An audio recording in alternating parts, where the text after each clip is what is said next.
Okay guys, so when it comes to Amazon PPC, there's an essential part that you need to know, that you must know, which is called optimization. Okay, you need to learn the skill on how to optimize your campaigns. Okay, because you're gonna get to a point where you have to optimize them. Okay, basically optimize means that cut down on what's not working, double down on what is working for you, what is making you money. So basically how that's gonna work is that it's pretty simple. It's pretty straightforward. All we're gonna do is go to our account, go to advertising, then campaign manager. Since I don't want to make this video too long, this will be about how to organize them first, okay? And then we're gonna kind of like optimize them because it's gonna be visually better.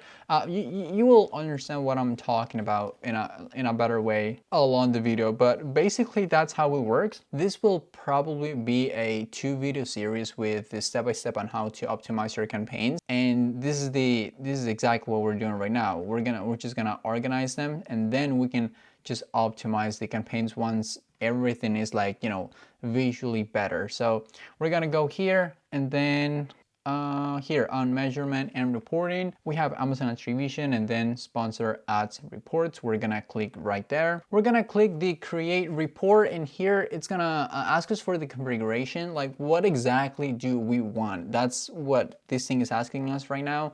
We're always gonna hit the sponsored products. Remember, we're only doing sponsored products here, like this is sponsored products focused. And then the search term, there's always gonna be all these options, but we're gonna select search term. Okay, we're last 30 days, which is it's not the last month, the last 30 days. It's always gonna be like that. Okay, the name, you can just change it. It's not a big deal, but you can just leave it like that. And then we're gonna click run report. And this is exactly what we're gonna get. If you guys are on Windows, you're gonna have an Excel file, but if you guys are on a Mac, we're gonna have a numbers file. Okay, this is exactly how it looks like. It looks a ton of information here, but it's okay. That's exactly how it should look like. Like, this is exactly what we are looking for, so that's fine. As soon as you open them, we're gonna do a few things. Okay, on the first row, we're gonna we need something to be able to identify the first row. Okay, so we're gonna let's see, maybe we can just put this okay, yeah, that should be enough. Or we can just like do something like more powerful or something, so it can give us so we can just identify which one is which. Oh, this one is okay, back to green, and that's it. The first, I hope it makes sense. Like, the first row needs to be like different, because that's we're gonna make decisions based on that. So that's why it has to be like just different somehow. And then we're gonna lock this row. For that, we're gonna go to, you guys are gonna do it with me because I'm like new on numbers. So let's see if this is it.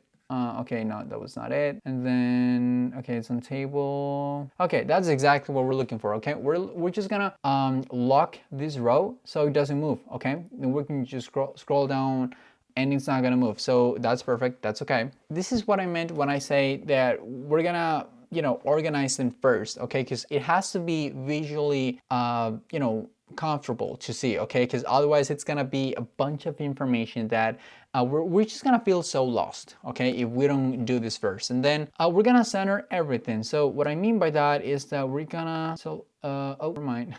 We're gonna select all this. We're gonna select all of our data, and then we're gonna center it. So it should be right about here. Yeah, so that's what I meant. We're just gonna center it so it's actually, so they're not right next to each other. Basically, that's what I mean. So we're just gonna separate them a little bit. Yes, right there. Okay, now it's looking better than it was looking before, right? Right when we got the report, it's looking better. And that's exactly what I meant by, organizing, because that's first, you have to be comfortable with what you are looking at. Okay, so now there's a tab here that we need to change, which is the targeting tab. Okay, so you guys are gonna have this. You guys are gonna have exactly what I have right now. So you can just change targeting to keyword. okay? And that's exactly it. A lot of people have questions about keyword and customer search terms. So what's the difference between these two? So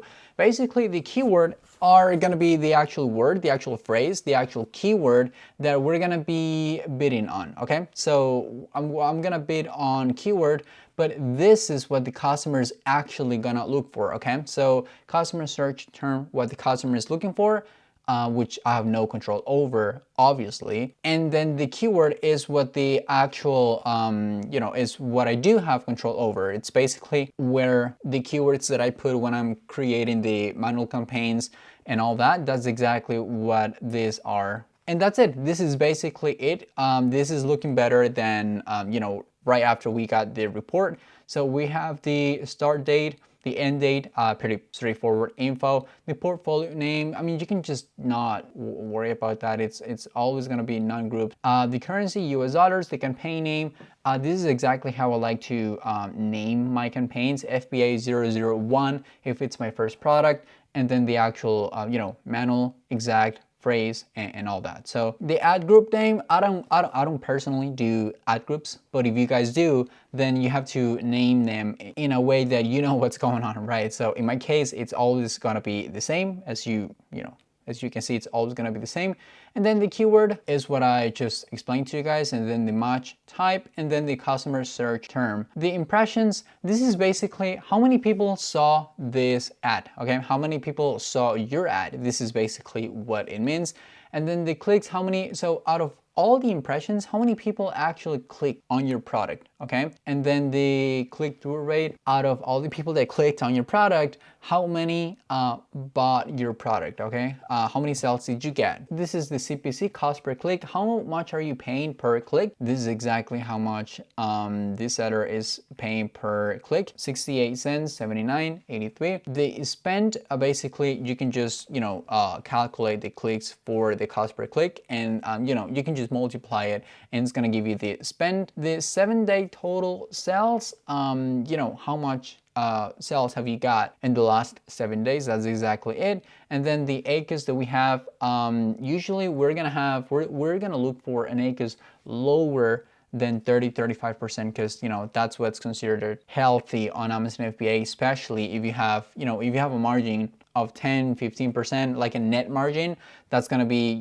ideal. And then the ROAS is a total return on advertising spend. What that means is basically how much are you getting back from your investment. Then the 7-day total orders, total units, I honestly don't worry about this too much, just like these other metrics, but this is very important, okay? The conversion rate. This is basically what it is. How much are you converting? That's exactly what that metric is. Okay, perfect. So now that we have them here, we're ready to optimize it, okay? I don't want to make this video too long. I don't want this video to be like a 30-minute or an hour video, because I feel like that's gonna be too boring for you guys. So I'm gonna make another video, which is the following video after this one, in that video we're gonna actually optimize the campaigns, okay? We're gonna go one by one on how we can cut down on what's not working and optimize it, and then double down on what is actually making us money. So all this info is already looking good. It's visually nicer to look at if you think of it that way. And then we can just, so it's ready for us to optimize it. So if you have any issues or questions about this, please feel free to join our community. We have a Wednesday coaching call at 6:30 p.m. every Wednesday. So if you are selling on Amazon, or if you want to start selling on Amazon, just join us. And this is Oscar from MC One Step. We help Amazon brands start and grow their brand, listing images, conversion rate, and much more. So if you need help with any of that, please feel free to visit our website and schedule a call with us. Thanks for watching this video, and please take care. Bye.